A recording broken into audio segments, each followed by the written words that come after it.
This is quite philosophical because you're asking me about emotions. Explain in Basque how you ask someone about emotions from their place of birth or place that they enjoy being.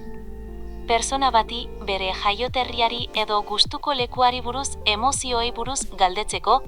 This is one of the most powerful things of AI and learning the language. It can remember what you've been talking about and go back and make a lesson. Ni Euskal Herrian sortu ninduten. Leku berezia da. Kultura eta historia aberatsarekin. Simple explanations of introduction. So I will ask you, where are you from? And you tell me something interesting, not just general about where you're from. For example, I'm from Sydney. You may know the Opera House, or you may know some of the surf breaks, popular beaches like Bondi.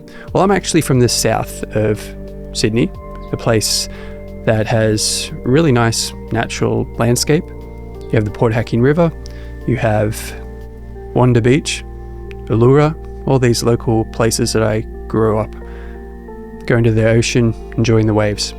So give me an example like that, be specific, and I'll try my best to understand. Adibidez, gure hizkuntza, euskara, oso zaharra da, eta munduko hizkuntza bakanetakoa da. Gainera, hemen, mendi eta itsaso paregabeak daude. Esateko batarako, baditugu itsaslabar zoragarriak eta herri txiki politak. Can you now remember what I said to you about where I'm from is Sydney and about the different beaches and places like Allura and the Port Hacking River, and explain that, or just translate it into Basque? Esan didazu Sydneykoa zarela, eta Sydney Operaren etxea edo Bondi bezalako hondartzak ezagunak daudela. Berez, Sydneyren hegoaldetik zarela, eta Port Hacking ibaia eta Allura bezalako hondartza lokalak daudela.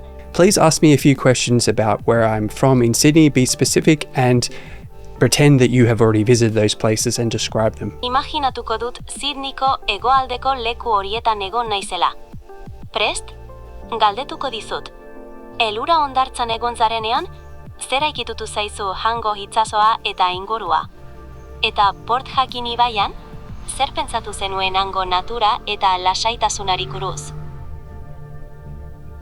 Ask me those questions again and make them more simple. Galderak simplifikatuko ditut. Lehenik, Allura hondartzari buruz. Gustatu zitzaizun? Zergatik. Eta ondoren, Port Hacking ibaiari buruz. Zer sentitu zenuenan zeundela?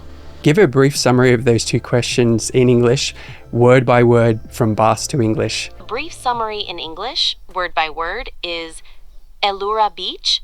Did you like it? Why? Port Hacking River. What did you feel when you were there? Say that also in Basque. Do a translation of yourself while you're speaking. Ingelesez esandakoa. Allura hondartza. Gustatu zitzaizun? Zergatik. Port Hacking ibaia. Zer sentitu zenuen han zeundela? Hau da euskaraz. Allura Beach. Did you like it? Why? Port Hacking River. What did you feel when you were there? Adibidez, zer sentitzen duzu Port Hacking ibaiaren lasaitasuna nabaritzean? Allura hondartzako haizeak zer iruditzen zaizu arnaz hartzen duzunean? Horrela, leku huiekiko emozioetan zentratzen zara.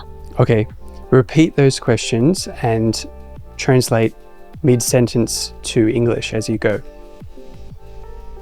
Ados, zer sentitzen duzu Port Hacking ibaiaren lasaitasuna nabaritzean? What do you feel when you notice the tranquility of Port Hacking River? Edo, Allura hondartzako haizeak zer iruditzen zaizu arnaz hartzen duzunean? What do you think of the wind at Allura Beach when you breathe it in? It's very salty and beautiful place to be. I love being there. It makes me remember my childhood. Let's talk about that. Ask me more questions. Zuretzat Allura hondartza oso gazia dela, eta leku polita dela esan duzu. Haurtzaroa gogorarazten dizulako. Hori, oso interesgarria da. Kontatuko zenikeko zer ekartzen dizun gogora, hango gazitasunak eta edertasunak? Zer pentsatzen duzu zure haurtzaroko oroitzapen hoietaz? Well, I think you've given me a lot to think about, both in philosophical language mode, but also how I could continue to learn Basque with you. I'm making videos online. I'm trying to also be aware of the implications of this technology. Anne, can you summarize that in English and Basque to stay safe and remember what you tell AI or anything? Esan didazu seguru mantentzeko eta AI-ri informazio personalik ez emateko.